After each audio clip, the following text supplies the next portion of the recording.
Hi అండి. ఎండాకాలంలో ఎక్కువగా లెక్కించారు అయితే పెట్టుకుంటూ ఉంటారు. ఇది వచ్చేసి ఒంటికి చాలా చలవ, అలాగే టేస్టు, ఆరోగ్యానికి కూడా మంచిదండి. అయితే దీనికోసం అయితే మనము కుండలో లెక్కించారుని అయితే ముందుగానే రెడీ చేసుకోవాల్సి ఉంటుంది. అంటే ఇప్పుడు ఈ కుండకైతే నేను పసుపు రాసేసి బొట్లు పెట్టుకున్నాను. నీట్గా అయితే ఉండాలండి. ఇది లక్షవారం నాడు మొదలు పెట్టాలి. ఫస్ట్ అయితే నేను లక్షవారం నాడు బియ్యం కొడుగు గెంజి ఇందులో అయితే వేసేసాను. తర్వాత రోజుకి ఇది పైన నీరు కింద అయితే తేరుకుంది కదా, ఈ నీరుని అయితే వంపేసి తర్వాత రోజు కొడుగు, తర్వాత రోజు గంజి, అంటే ముందు రోజు వేసిన కొడుగు గంజిలోంచి నీరు వంపేసాను. అడుగు వైపున అయితే ఈ విధంగా ఉంటుంది. మళ్ళీ మరుసటి రోజుది కూడా కొడుగు గంజి ఈ విధంగా వేసుకోవాలి. ఈ విధంగా మనము 3 డేస్ అయితే దీన్ని ఇలా మారుస్తూ ఉండాలన్నమాట.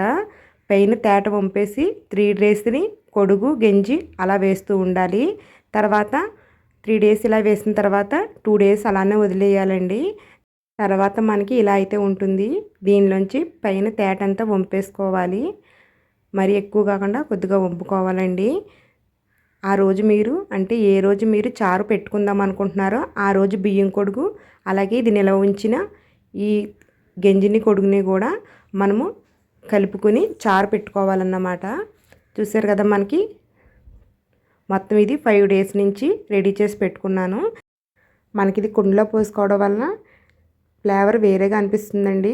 మంచిదే ఆరోగ్యానికి. అంటే ఈ ఫ్లేవర్ కూడా మీకు నచ్చాలని చెప్తున్నాను అన్నమాట. ఈ చారులో మనం ఎక్కువగా ఎండ్రయ్య, ఎండి చేప వేసుకుంటే దీని టేస్ట్ మరింత బాగుంటుంది.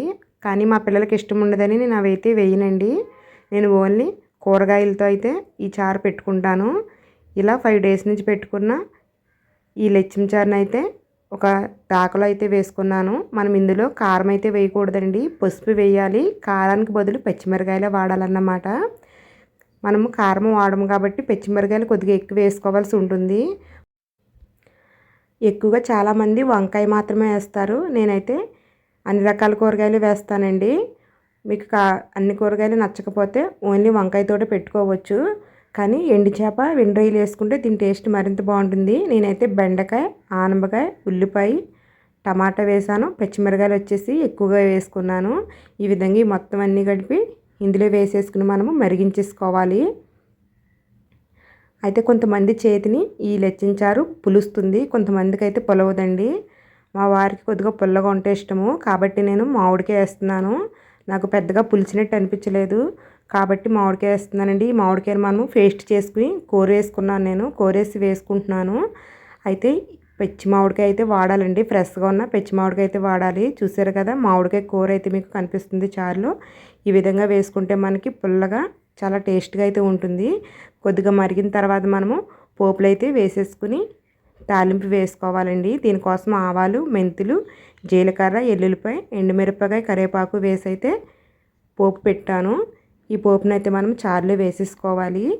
మేము ఈ ఎండాకాలంలో సండే వచ్చిందంటే ఎక్కువగా లక్ష్మీ చారు పెట్టుకుంటాము. అలాగే చికెన్ కానీ మటన్ కానీ ఫ్రై కింద చేసుకుంటాం అన్నమాట. అంటే ఫ్రై అంటే డీప్ ఫ్రై కాదండి, ఈ విధంగా గ్రేవీ లేకుండా చేసుకుంటాము. చారు వేసుకునేవి కలుపుకొని తింటామన్నమాట.